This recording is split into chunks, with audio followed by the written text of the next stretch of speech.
Agora a gente vai fundamentar isso com essa leitura, tá? A gente vai fazer uma leitura rápida e aí a gente vai comentando conforme a... Deixa eu desligar aqui, o celular que tá tocando. Conforme a leitura. Quem quer começar a ler? Eu vi que a Thelma tem uma impostação boa. Você quer começar a ler pra gente? Tem o texto aí com você? Não abri aqui. Alguém já abriu? Gostaria de ler? Sueli Furlan, Roseli, Lucimar, Thaís, Helenice. O meu tá travou um pouquinho aqui. Travou? Eu posso ler. Então vamos lá, Sueli. Deixa eu ver. É o texto número 1, tá? Então vamos... Sim. Elaboração dos papéis sexuais dos homens e das mulheres. Sim. Não sei falar esse autor, mas é de 1974. Isso, velho, né? Assim, em termos de ciência, ele tá defasado, mas traz muita questão que é de estrutura, que depois as psicologias atuais, elas inclusive têm muito desse texto, por isso que eu trouxe, tá? Eu não sei pronunciar esse nome. Og, eu não sei o que prova. Hã? Wyckoff. Bom, depois você ensina. Tá. Wyckoff. Como homens e mulheres, somos socializados para desenvolver certas partes de nossas personalidades, enquanto suprimos o desenvolvimento de outras. Esta programação promove um modo de agir pré-determinado, repetitivo e artificial, ao qual se referiu como script banal. Estes roteiros, com papéis sexuais banais e interessantes, invadem cada fibra de nossa vida diária. Então, quando a gente faz esse exercício preliminar, a gente tomar consciência, a gente começa a entender as programações que a gente recebeu. E foram muitas programações recebidas, muitas, tá? Para quem chegou um pouquinho depois, o exercício que a gente fez, ele está em anexo, lá no final do texto, número 1. Vocês podem fazer depois, tá? Então, é isso. A programação que a gente vai recebendo são todas essas informações que a gente depois conscientemente começa a coletar, tá? Essas que vocês coletaram aí nesse exercício, que é bem simples, né? Vamos lá. Continua, né? Pode continuar. As definições dos papéis masculinos e femininos são, desde o primeiro dia, parte altamente integrante da socialização das crianças, e estas mesmas definições são constantemente reforçadas pela vida afora. Hoje, né, Sueli, a gente pode perceber que esse papel é tão reforçado de gênero, especialmente no chá de revelação. Hoje a gente tem um ritual chamado chá de revelação, que faz alusão ao gênero, né? Que faz alusão a esse papel sexual. Qual é o papel que eu vou desempenhar, masculino ou feminino, tá? De maneira clássica, um homem deve ser racional, produtivo e trabalhador, mas não deve ser emotivo, ter contato com seus sentimentos e abertamente amoroso. Por outro lado, uma mulher não deve pensar racionalmente, ser capaz de fazer a contabilidade ou ser forte. Ela pode oferecer ao homem com o qual se relaciona as funções emotivas e sentimentais que faltam a ele, e ele pode tomar conta dos negócios para ela. Estas, naturalmente, são as características extremas dos papéis sexuais masculinos e femininos. É óbvio que nem todas as pessoas se adaptam completamente aos seus papéis. No entanto, geralmente existe uma tendência de as pessoas se definirem em uma sociedade em termos de masculino e feminino. Como é que soa essa pequena introdução aí sobre os papéis sexuais para cada um de vocês? Quero ouvir. Como é que soa isso? Como é que chega isso no ouvido? Eu estou bem enquadrada nisso. Eu fui criada desse jeito. Olha, e vamos ver assim, vamos ver a época que o texto foi escrito. ele foi bem numa época em que você estava ali se desenvolvendo. Então, essa realidade é a realidade da sua Constituição. Talvez da Constituição da Alvine, da Thelma, né, da Roseli. 74, eu sou de 63 Não, e Thelma. 74. Não, a minha mãe tinha muitas decisões. Meu pai comprava fazenda bruta e naquela época, né, formava a fazenda, e minha mãe que tomava as decisões, tinha os cálculos. Sim. O que eu estou dizendo é que este modo operante é social. Talvez não seja do seu núcleo familiar, mas a nível de sociedade, ele é estruturado assim, né? Sim, mas assim, não sua faz mãe, família, ela não. foge a essa estrutura, como ele diz assim, nem todos se enquadram, né, nessa estrutura social que é imposta, mas que naquela época era imposta desse jeito, era. E assim, eu que nasci em 84, a Thaís, a Helenice, né, que somos de uma década e meia a mais para frente, a gente ainda sofre a reverberação dessa postura social. Né? Verdade. Existe todo um movimento hoje em dia, né, de luta contra gênero, isso e aquilo, e o desenvolvimento de potencialidades tanto masculinas e femininas, tanto em homens quanto mulheres. Mas nesse período foi constituído assim. E exatamente por sermos constituídos nesse período e por sofrermos tanta influência desse período que a gente precisa estudá-lo para poder modificá-lo. Tá? Muito bom. Sueli, você nasceu em 73? Eu sou de 63. Ah. Vai ter festa mês que vem. Uhul! Oi, Roseli. Eu sou de 61 e isso remete muito assim até a minha infância, porque era bem isso. Eu até tenho algumas passagens engraçadas, porque naquela época menino era azul, menina era rosa, né? Sim. E eu me lembro que uma vez ia a uma festa e acabou que sobrou a cor, a única cor que restava para mim era o azul. E aí eu não queria, eu emburrei e não quis ir à festa. Olha só. Que era bem definida essa questão assim, de cor. E o quanto isso já mostrou para você, né, Roseli? Quem estiver muito em cima e quiser ouvir mais a Roseli vai ter que baixar um pouquinho, tá? Para poder escutar a Roseli. Então, assim, como você era menina, né? Você nasceu em 61. Então, veja, essa informação estava muito incrustada ali na sociedade, né? Então, meninos eram rosa e meninos eram azul. Se fazem um aniversário para você azul, vai descaracterizar o gênero que você tem. A sua sexualidade vai estar ali em xeque, em perigo, em ameaça. Eu me lembro que eu tinha uns 5 anos, então deveria ser em 66, por aí, isso ainda estava muito em vigor ainda. E olha, 5 anos, o que são os 5 anos, gente? Se não é exatamente a fase onde a gente precisa estabelecer as regras. Quais são as regras? Ensinaram que a regra é rosa. Por que eu vou quebrar a regra agora, nesse momento, né? Então, tem sim, essa é uma realidade que a gente precisa trazer à tona e comentar sim. Porque a gente ainda sofre influência desse modo operante social. Que não é só brasileiro. Isso é norte-americano, é mundial, tá? A nível geral. Tá bom? Sem falar que meu pai viajou o mundo. Mesmo assim, ele não conseguiu quebrar isso da nossa criação. Viajou o mundo, onde no mundo prevalecia o mesmo pensamento. Homens. Então adianta viajar o mundo com o mesmo pensamento? Não adianta nada. Mas ele era diferente, eu acho. Por mais que ele fosse artista, né? Ele era um artista, né? O que acontece? Os artistas conseguem quebrar barreiras, mas eles também são limitados em algumas outras questões.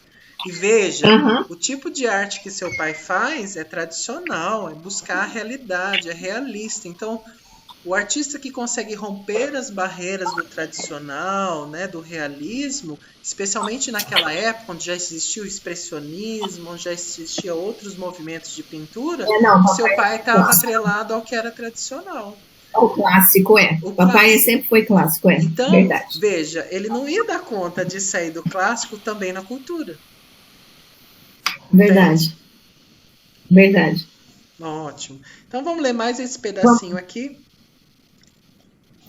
Um resultado particularmente doentio de nosso treinamento em papéis sexuais masculinos e femininos é a lacuna criada nas pessoas que limita seu potencial de se tornarem seres humanos totais. Como é Muitas ouvir vezes- isso? Como é ouvir isso?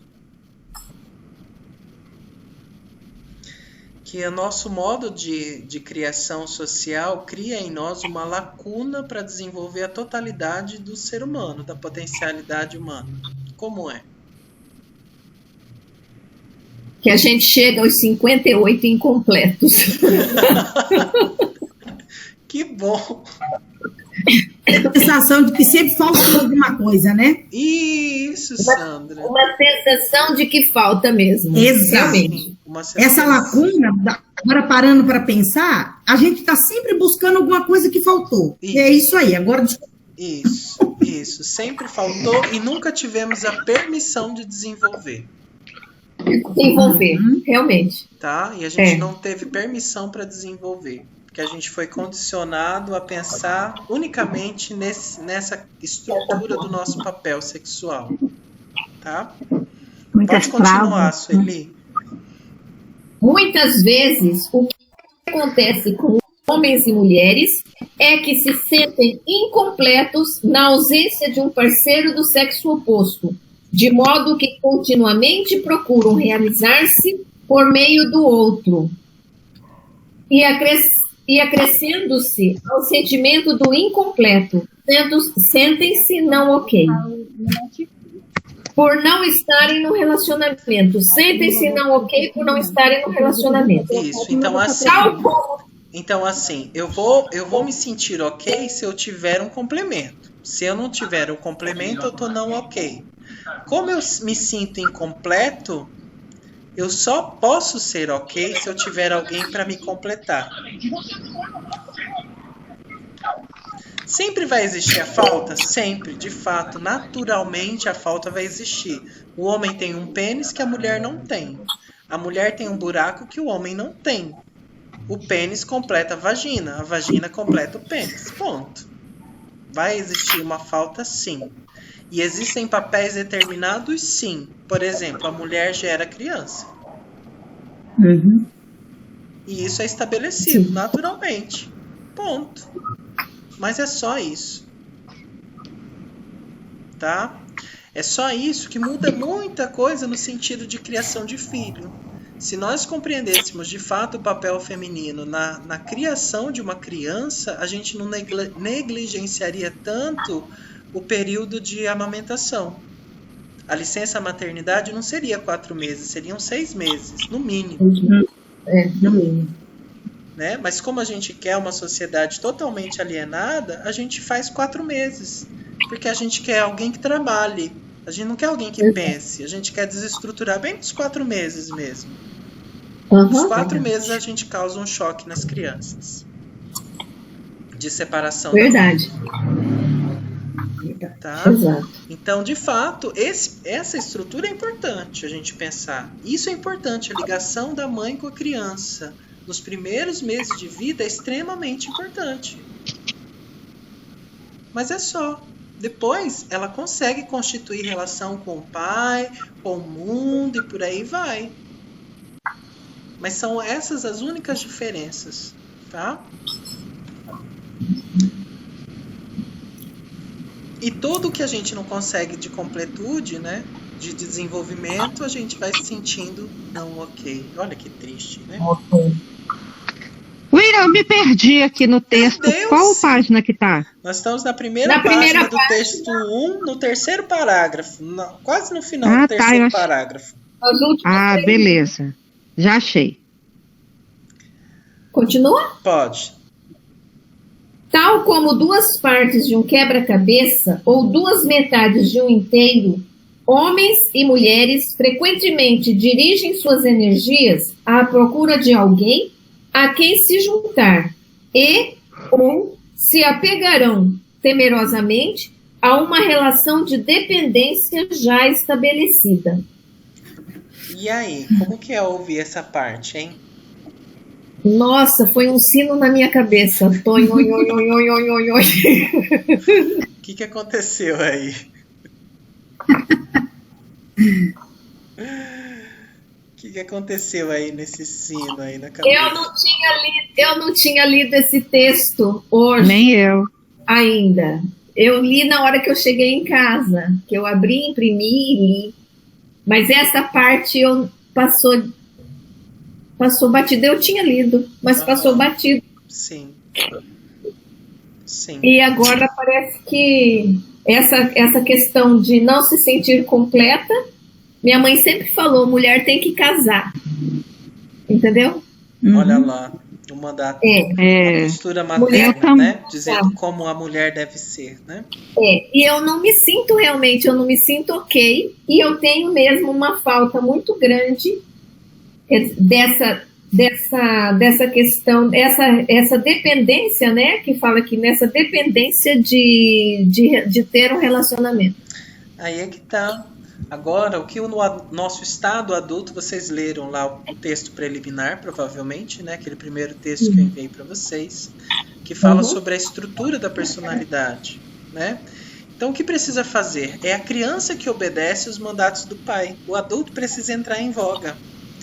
Ele precisa entrar em ação para quê? Para questionar essas informações. Será que toda mulher, de fato, tem que casar? Será que só casando eu vou poder me sentir bem e me sentir ok? Né? Todas então, essas, Ira, eu acho que as mulheres não precisam. Oi, Cris. Eu acho que hoje as mulheres não precisam. E elas estão bem empoderadas nesse sentido. Sim. Mas eu não me sinto assim. Eu sou casada e eu me sinto confortável estando casada. Sim. Muito confortável, mas eu acho que as mulheres hoje em dia são muito mais livres, né? Sim, hoje as mulheres elas se permitem não entrar numa relação, elas se permitem não se envolver, né, monogamicamente. Acontece sim, tá? E é uma escolha. E eu acho muito legal. E não é possível que se faz essa escolha a pessoa é não ok. Né? Ela não precisa se sentir não ok por uma escolha. Com certeza. Mas a pressão social é muito grande para que ela não se sinta ok. A herança ainda social hoje, né? do que nós recebemos de influência social, exatamente, Sandra, exatamente, Cris. A herança social que a gente recebe é muito grande para que a mulher tenha esse papel determinado. Né? Tá aí a Tatiane, que entrou esses dias, assistiu uma live da Tatiane falando sobre brinquedos eróticos e tudo mais. É muito comum a mulher não se sentir ok na cama, esconder essa informação, né, do esposo, e por esconder, colocar isso em segredo, a relação desestabiliza inteira. Porque ela não está sendo saciada, ela não está sendo amada, ela não se sente valorizada como mulher e um monte de outras coisas, e a relação desaba. E aí entra nos jogos de manipulação, porque não dá para viver de outra maneira, já que eu não abro a minha intimidade para ser falada. A Maria Aparecida também, né? Fala muito sobre as questões sexuais, né? William. Oi, Roseli. Só um comentáriozinho aqui. Eu li o texto antes do dia que você enviou, mas eu acho que eu não estava no meu estado de presença. Acontece. Agora estão caindo muitas fichinhas. Eu também trabalho com terapias e, assim, o que eu observo aqui, quando atendo, é o receio que as mulheres têm de serem muito autênticas com relação a essa questão da sexualidade, porque se criou vamos dizer assim, o fato das mulheres se empoderarem mais, agora nessas gerações mais, diferente da minha, mais jovens, então elas falam, eu não consigo um parceiro porque dizem que eu sou muito empoderada. Outra coisa também que fez eu cair a ficha Isso aqui... acontece mesmo. Sim. O que fez eu cair a ficha também quando você falou das mães... é como a gente é pressionado, assim, eu não sei, principalmente na minha geração, de que a mulher tinha por obrigatoriedade ser mãe. Então, quando ela gera, e depois, por isso que eu vejo tantos traumas pós-parto, porque nem todas elas têm essa, como é que eu vou falar? Não tem aquele sentimento, assim, de maternidade muito aflorado, entendeu? Então, por exemplo... Existe uma pressão social muito grande, né, Roseli, da mãe ser maternal, porque ela deve ser amorosa e terna. Gente, mãe de primeira viagem, ela não sabe o que é ser mãe. Mãe de primeira viagem não sabe. Ela mal sabe o que está acontecendo com o corpo dela. Ela precisa de tempo, sim, mas a pressão social qual é? Nossa, você tem que ser uma mãe super... Nossa, você não ama a sua criança, você não fala com sua filha dentro da sua barriga. Olha, eu me lembro que quando eu dei a luz a primeira vez, né, gente, isso há 33 anos atrás... Isso que ela falou é verdade, porque tem gente que às vezes quer ter um relacionamento, mas não quer pouco. Sandra, só um minutinho que ela tá falando, eu acho que tá dando... Só um minutinho, aí já passo a palavra para você, Sandra. Pode falar, Roseli. Então, eu tive um probleminha, não sei quando eu amamentei, né? E eu tenho um primo que é médico, ele disse, não, imagina, você ficar sofrendo essas dores, vamos tomar uma injeção para o leite cessar a amamentação, já tinha tempo para passar para mamadeira, né? E eu lembro quando a minha família, mas isso é um absurdo, isso não existe, tá sangrando, mas tem que amamentar, ela não é mãe, entendeu? Então, assim, todas essas pressões, né, que a mãe enfrenta. Sim, sim. Hoje, Roseli, a gente tem já um início de culturalização, de humanização do atendimento materno, de humanização do atendimento à criança. A gente já tem os hospitais amigos das crianças, a gente já tem permissão da presença das doulas, né, durante o parto. Então, assim, a gente já tem crescido. Né? Só que esse espaço que a gente cresceu ainda é assim, em relação ao mundo gigantesco que ainda opera no modo arcaico, no modo anterior. É o que eu ia falar, nem todo mundo tem acesso a todas essas informações ainda, né? Você vê que não tem. Exato. Então fica claro para nós hoje, nesse nosso primeiro encontro, que essa formação do que é o papel sexual, ele não só vem da influência do nosso nicho primeiro, porque o nosso nicho primeiro, né, familiar, ele está imerso dentro da sociedade onde a gente vive. Então é todo um pensamento social que interfere no pensamento dos nossos pais que vai interferir na gente. E quando a gente pensa em análise transacional, a gente começa a pensar em autonomia. E a autonomia, ela passa pelo questionamento, sim, do que a sociedade está me oferecendo para eu me alimentar. Em termos de valores, em termos de conceitos, em termos, inclusive, de questionar as políticas públicas, questionar tudo que existe. Tá? A autonomia é a gente ter a capacidade de dizer para um sistema que o modo que ele está operando não me faz bem, me adoece. E isso começa a ser auto-amor também, começa a ser autocuidado. Tá? Então a gente vai se aprofundar um pouco mais aí nos nossos encontros posteriores sobre os papéis sexuais. A gente vai ter dia 18 e dia 25 para a gente fazer esse movimento, né? Eu me equivoquei no horário, achei que era às 18, não era, gente, é às 17.